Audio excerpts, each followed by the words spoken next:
आइए गीता के 13वें अध्याय का श्रवण करते हैं। ओम नमो भगवती वासुदेवाय। श्री महादेव जी कहते हैं, पार्वती अब 13वें अध्याय की अगाध महिमा का वर्णन सुनो। उसको सुनने से तुम बहुत प्रसन्न होगी। दक्षिण दिशा में तंडभद्रा नाम की एक बहुत बड़ी नदी है। उसके किनारे हरिहरपुर नामक रमणीय नगर बसा हुआ है। वहाँ हरिहर नाम से साक्षात भगवान शिव जी विराजमान हैं, जिनके दर्शन मात्र से परम कल्याण की प्राप्ति होती है। हरिहरपुर में हरि दीक्षित नामक एक श्रोत्रीय ब्राह्मण रहते थे, जो तपस्या और स्वाध्याय में संलग्न तथा वेदों की परगामी विद्वान थे। उनकी एक स्त्री थी, जिसे लोग दुराचारा कहकर पुकारा करते थे। इस नाम के अनुसार ही उनके कर्म भी थे। वे सदा पति को कुवाच्य कहती थी। उसने कभी भी उनके साथ शयन नहीं किया। पति से संबंध रखने वाले जितने लोग घर पर आते उन सबको डांट बताती और स्वयं कामोन्मत्त होकर निरंतर व्यभिचारिणियों के साथ रमन किया करती थी। एक दिन नगर को इधर उधर आते जाते उस पुरवासियों से भरा देख उसने निर्जन एवं दुर्गम वन में अपने लिए संकेत स्थान बना लिया। एक समय रात में किसी कामी को न पाकर वह घर के किवाड़ खोल नगर से बाहर संकेत स्थान पर चली गई। उस समय उसका चित्त काम से मोहित हो रहा था। वह एक एक कुंज में तथा प्रत्येक वृक्ष के नीचे जा जाकर किसी प्रियतम की खोज करने लगी, किंतु उन सभी स्थानों पर उसका परिश्रम व्यर्थ गया। उसे प्रियतम का दर्शन नहीं हुआ। तब वह उस वन में नाना प्रकार की बातें कहकर विलाप करने लगी। चारों दिशाओं में घूम घूम कर वियोग जनित विलाप करती हुई उस स्त्री की आवाज सुनकर कोई सोया हुआ बाघ जाग उठा और उछलकर उस स्थान पर पहुंचा जहां वो रो रही थी। उधर वह भी उसे आते देख किसी प्रेमी की आकांक्षा से उसके सामने खड़ी होने के लिए ओट से बाहर निकल आई। उस समय व्याघ्र ने आकर उससे नख रूपी बाणों के प्रहार से पृथ्वी पर गिरा दिया। इस अवस्था में भी वह कठोर वाणी में चिल्लाती हुई पूछ बैठी, अरे बाघ, तू किसके लिए मुझे मारने को यहाँ आया है? पहले इन सारी बातों को बता दे, फिर मुझे मारना।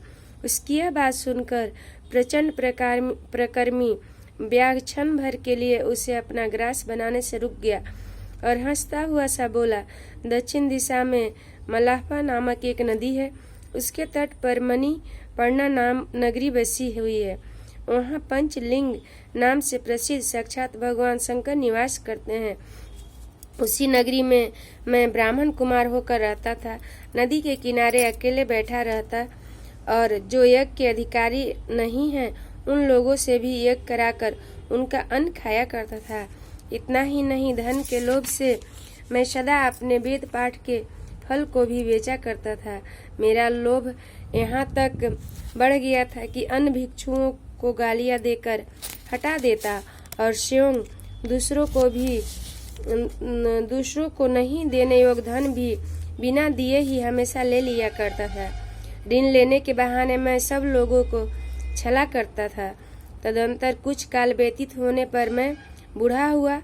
मेरे बाल सफेद हो गए, आंखों से सूझता न था और मुंह के सारे दांत गिर गए। इतने पर भी मेरी दान लेने की आदत नहीं छूटी।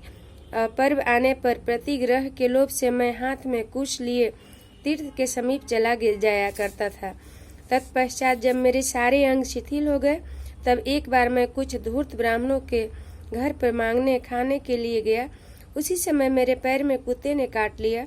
तब मैं मूर्छित होकर क्षण भर में पृथ्वी पर गिर पड़ा। मेरे प्राण निकल गए। उसके बाद मैं इसी व्याघ्र योनि में उत्पन्न हुआ हूँ। तब से इस दुर्गम वन में रहता हूँ था। अपने पूर्व पापों को याद करके कभी धर्मिष्ठ महात्मा, यति, साधु पुरुष तथा सती स्त्री को मैं नहीं खाता। पापी, दुराचारी तथा उल्टा स्त्रियों को ही मैं अपना भक्ष्य बनाता हूँ। अतः उल्टा होने के कारण तू अवश्य मेरा ग्रास बनेगी।